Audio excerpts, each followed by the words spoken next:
lanjut poin yang keenam, yaitu analisis risiko lingkungan. Analisis risiko yang diatur dalam pasal 47 ini merupakan prosedur yang digunakan untuk mengkaji pelepasan dan peredaran produk genetik dan pembersihan. Secara umum dapat dikatakan risiko lingkungan merupakan faktor atau proses dalam lingkungan yang mempunyai kemungkinan tertentu untuk menyebabkan konsekuensi yang merugikan manusia dan lingkungannya. Jadi intinya, analisis risiko lingkungan adalah proses prediksi kemungkinan dampak negatif yang terjadi terhadap lingkungan sebagai akibat dari kegiatan tertentu.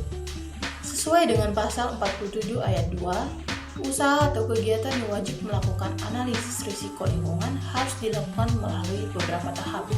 Pertama, pengkajian risiko.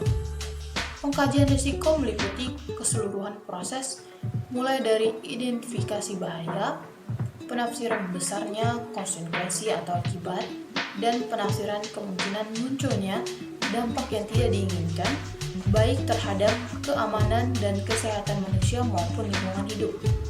Yang kedua, pengelolaan risiko.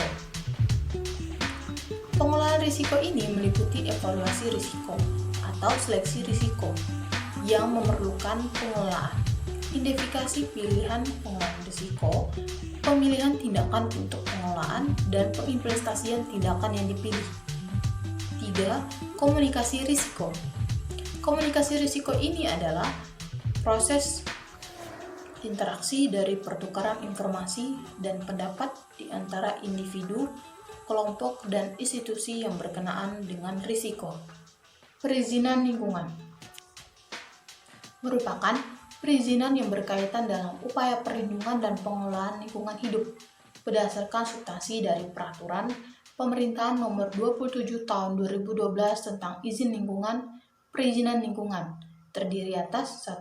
Izin lingkungan, yaitu izin yang diberikan kepada setiap orang yang melakukan usaha atau kegiatan yang wajib, AMDAL atau UKL dan UPL, dalam rangka perlindungan dan pengelolaan lingkungan hidup sebagai prasyarat memperoleh izin usaha atau kegiatan. 2. Izin perlindungan dan pengelolaan lingkungan hidup.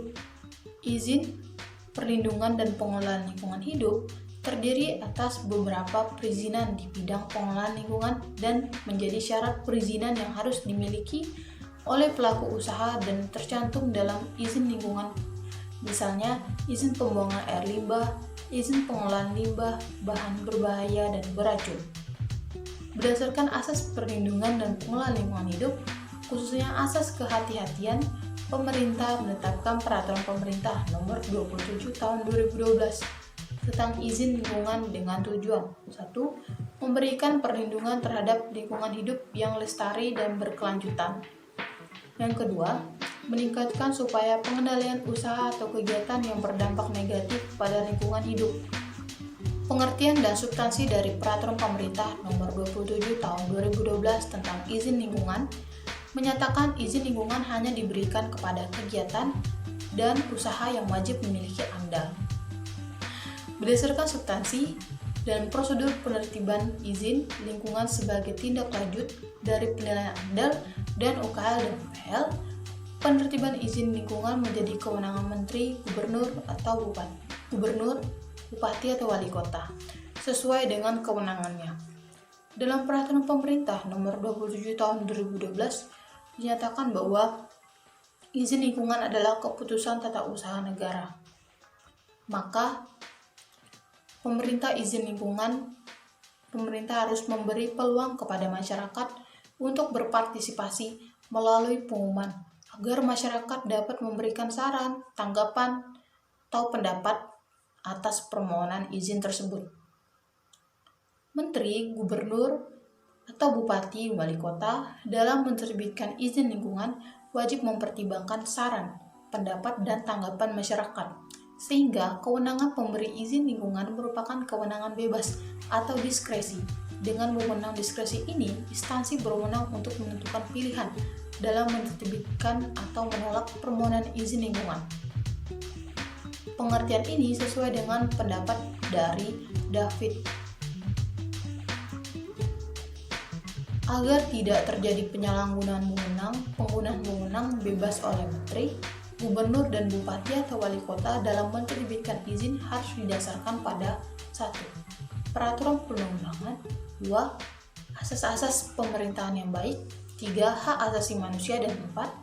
Prinsip tata kelola pemerintahan yang baik. Demikian pembahasan saya di video ini. Terima kasih.